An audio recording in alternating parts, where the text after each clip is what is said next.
ज्ञान की प्राप्ति हो रही है विद्वानों के द्वारा।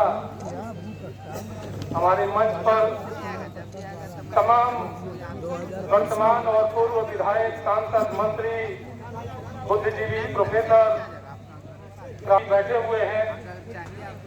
उत्तर प्रदेश, बिहार, झारखंड, हरियाणा, नेपाल की धरती से चलकर आए हुए इस सभागार में तमाम बुद्धिजीवी साथियों, माताएं एवं बहनें, आप सबको मेरा सादर जय हिंद।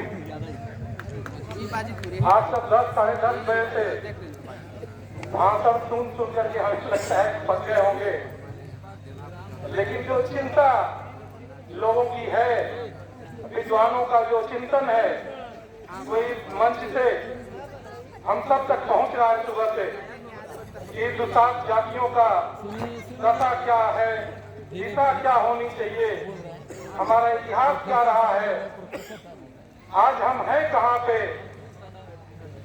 दुसाध महापंचायत में हम सब ये दो दिवसीय कार्यक्रम जो चल रहा है, तमाम लोगों की चिंताएं अपने महापुरुषों को लेकर के, आने वाले भविष्य को लेकर के, राजनीति को लेकर के, समाज को लेकर के, अर्थव्यवस्था को लेकर के, शिक्षा और संस्कृति और स्वास्थ्य को लेकर के तमाम हमारे साथियों ने चिंता व्यक्त की, तमाम लोगों ने सुझाव दिया।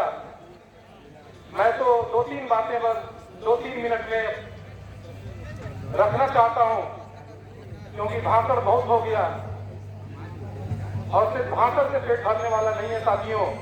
भाषण के साथ साथ करनी और तकनी में अंतर अगर होगा तो गड़बड़ हो जाएगा मामला। अभी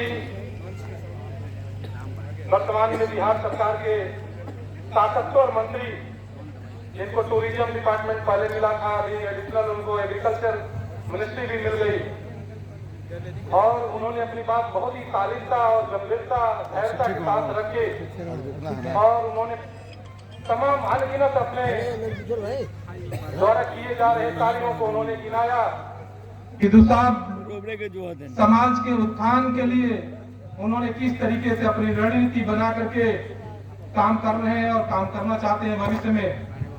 मुख्य अतिथि हमारे पद्म श्री आदरणीय जगदीश प्रसाद जी आए, और सतेंद्र जी की बहुत चिंता भी है इस बात को लेकर के कि समाज का कोई पढ़ा लिखा व्यक्ति टपक जाता है अचानक रिटायरमेंट के बाद।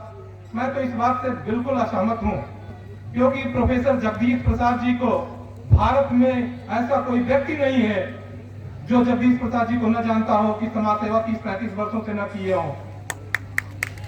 तो बस ये कहना चाहता हूं कि हर व्यक्ति जो जहां है, कोई IAS है, कोई IPS है, कोई PCS है, कोई डॉक्टर है, कोई इंजीनियर है, कोई प्रोफेसर है, कोई नेता है, मंत्री है, विधायक है, कोई सोशल वर्कर है, कोई सोशल एक्टिविस्ट है, कोई गरीब है, कोई अमीर है, हर व्यक्ति अपने ताकत और क्षमता के अनुसार काम कर रहा है।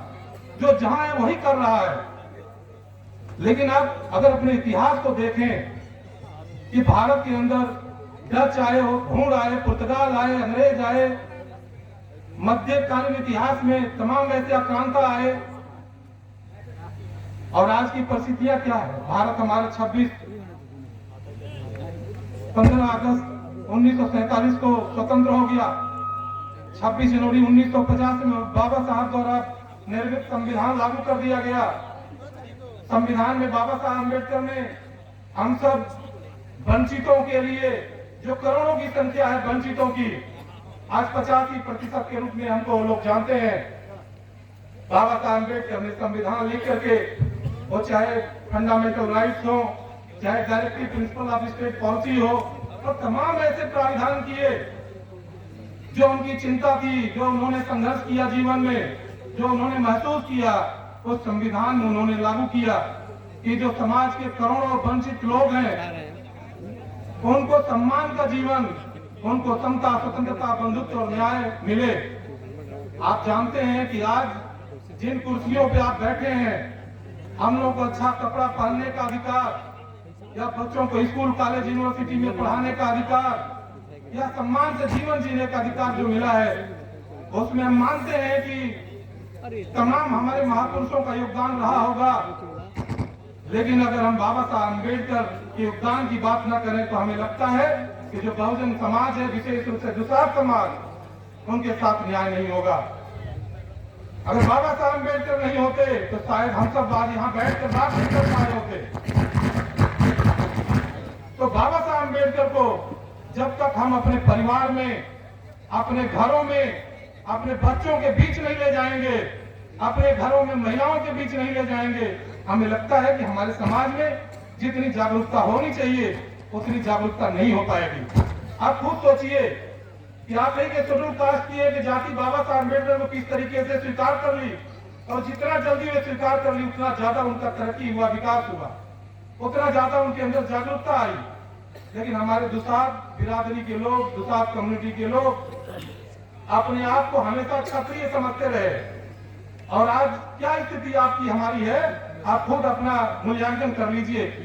बाबा साहब अम्बेडकर जैसे जो महापुरुष हमारे समाज को रास्ता दिखलाए, प्रकाशित किए, उनको जब तक उनके बताए हुए मार्ग का अनुसरण नहीं करेंगे, हमें लगता है कि महापंचायत करने से या कोई सभा सम्मेलन संगोष्ठी करने से बहुत लाभ होने वाला नहीं है।